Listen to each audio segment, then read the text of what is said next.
Ya, oke guys. Assalamualaikum. Balik lagi dengan Jaki. Hari ini 9 Januari pukul 17:54 ya. Gue mau ngobrol santai aja. IHSG ada di angka 7.074. Kita belum tahu nanti akan naik atau malah akan turun ke 6.900 dan ke bawah lagi. Cuman gue mau bukan bukan mau membahas saham ya guys ya. Gue mau ngobrol santai aja karena gini.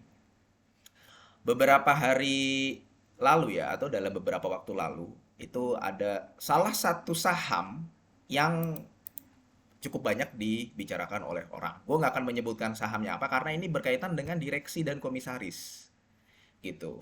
Nah, pertanyaannya kira-kira begini, bagaimana? Ya ini gue mau sharing aja guys ya, mau cerita-cerita aja. Bagaimana cara menentukan ya jajaran direksi dan komisaris bagus atau kompeten ya. Nah, sebelum menjawab pertanyaan gini, jadi gue mau bahas ada beberapa saham yang bisa gue coba sharing ke lu ya. Kita menyebutnya saham-saham apa ya? Saham A, B, C, D. Ya, kita bilangnya saham B lah. Jadi saham B ini adalah saham yang eh, ada di salah satu jajaran direksi atau komisarisnya itu orang yang nggak jelas. Kalau gue bilang nggak jelas ya, mungkin agak sedikit kasar, tapi memang betul nggak jelas. Nggak jelas ini bukan berarti orangnya itu bodoh, bukan. Orangnya pinter. Kita mengenalnya ya dengan orang pinter. Mungkin lu juga mengenal, tahu orangnya ini terkenal, pinter, nggak bodoh, tapi nggak jelas. Karena gini, saham B ini bergerak di sektor apa, di industri apa, ya. Sedangkan latar belakang salah satu direksi atau komisarisnya ini apa? Nggak jelas, nggak ada hubungannya, guys. Kayak gitu. Nah, ini saham B ya. Dan ini guys, dari awal gue nggak pernah beli saham ini. Gue nggak pernah beli saham ini. Jadi, ya itu tadi. Kita nggak perlu menganalisa, wah ini kasnya berapa, dia punya kas jumbo ya, dia punya kas jumbo dan sekarang sahamnya ya udah nyungsep jauh. Sejak saham B ini listing di Bursa Efek Indonesia, gua nggak pernah beli sahamnya. Itu tadi clue-nya udah gue sebutin. Mungkin lu ada yang tahu, ada yang enggak, ada yang langsung ngeh, ada yang enggak juga. Tapi dari awal gue nggak pernah beli saham ini. Kita nggak perlu menganalisa macam-macam, dia kasnya berapa, pernya berapa, dia bergerak di bidang apa, pertumbuhannya, pendapatannya berapa, EBITDA-nya berapa, capeknya untuk apa aja. Nggak perlu. Tapi dari beberapa jajaran direksi serta komisaris, ada satu orang yang menurut gue tidak jelas. Ya, ya udah, gue udah underestimate sama saham ini. Ini nggak bakal bisa naik ini saham. Yang ada akan terus nyungsep dan bener saat ini nyungsep. Kedua saham ini saham, gue nyebutnya saham S aja lah. Nah, kalau ini bukan gak jelas, ini ada salah satu jajaran komisaris atau direksinya ya lu tebak sendiri. Ya, jajaran komisaris itu bisa bisa menjabat sebagai direktur apa ya? Direktur kan ada banyak, direktur utama, direktur keuangan, pemberdayaan dan sumber daya manusia, ke direktur pengembangan teknologi dan sebagainya ya. Kalau ini bukan gak jelas tapi kontroversi.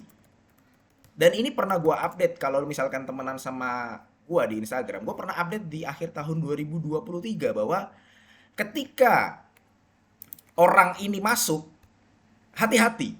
Gue bilang begitu. Saham S. Kontroversi, punya track record kontroversi. Ya. Saat ini sahamnya roboh, hari ini juga turun.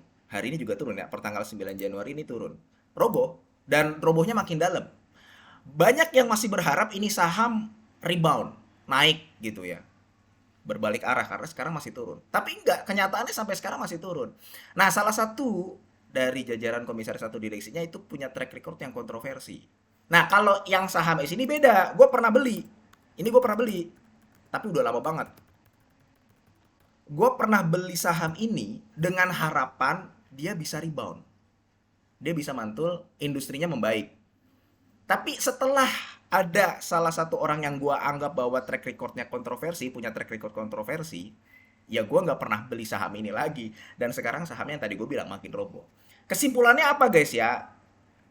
Kesimpulannya guys, kalau misalkan ada satu orang aja, ya ini kalau gue melihatnya begitu ya. Silakan kalau lu, berarti kan gini, pertanyaannya gini, berarti kita harus tahu dong, kita harus tahu dong seluruh ya latar belakang nih, latar belakang seluruh dewan direksi dan komisaris.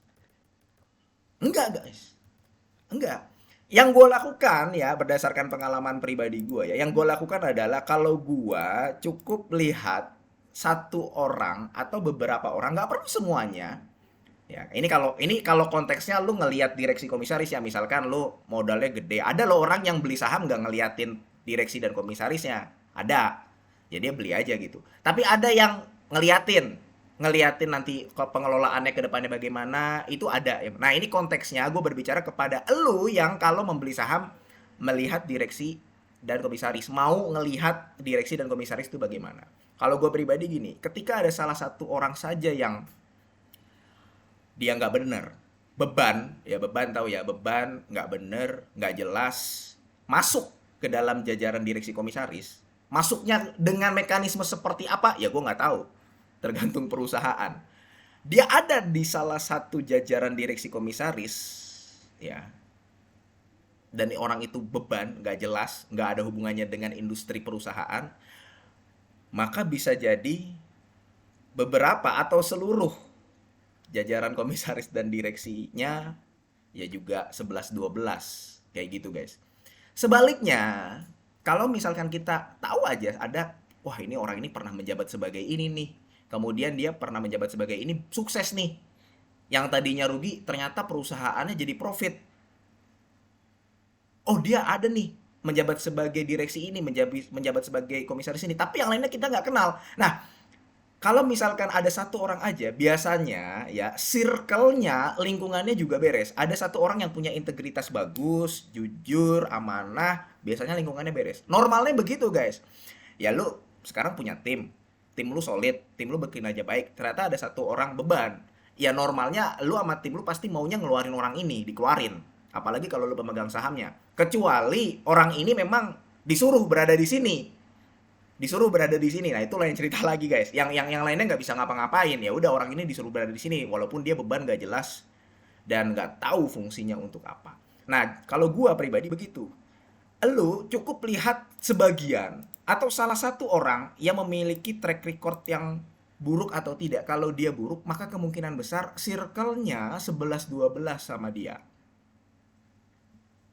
Tapi kalau misalkan ada orang yang berintegritas, amanah, bagus, ya kita tahu dia pernah mengelola suatu perusahaan dan perusahaannya yang tadinya jelek jadi bagus, maka circle-nya biasanya bagus juga.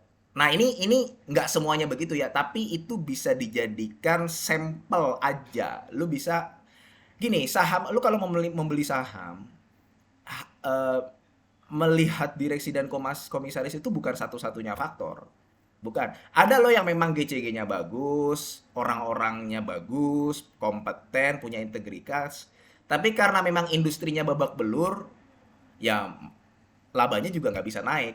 Tapi kalau misalkan lu dari awal udah mengetahui bahwa ini manajemennya oke, manajemennya bermasalah, paling tidak lu yang nggak kejebak kayak di saham yang tadi gue sebut, B atau S atau K atau J atau A gitulah. Kayak gitu guys. Oke, mudah-mudahan video ini bermanfaat ya dan semoga lu sehat selalu sehingga kita bisa bertemu kembali di video-video selanjutnya. Ini bukan ajakan jual beli ya. Gua akhiri, wassalamualaikum warahmatullahi wabarakatuh.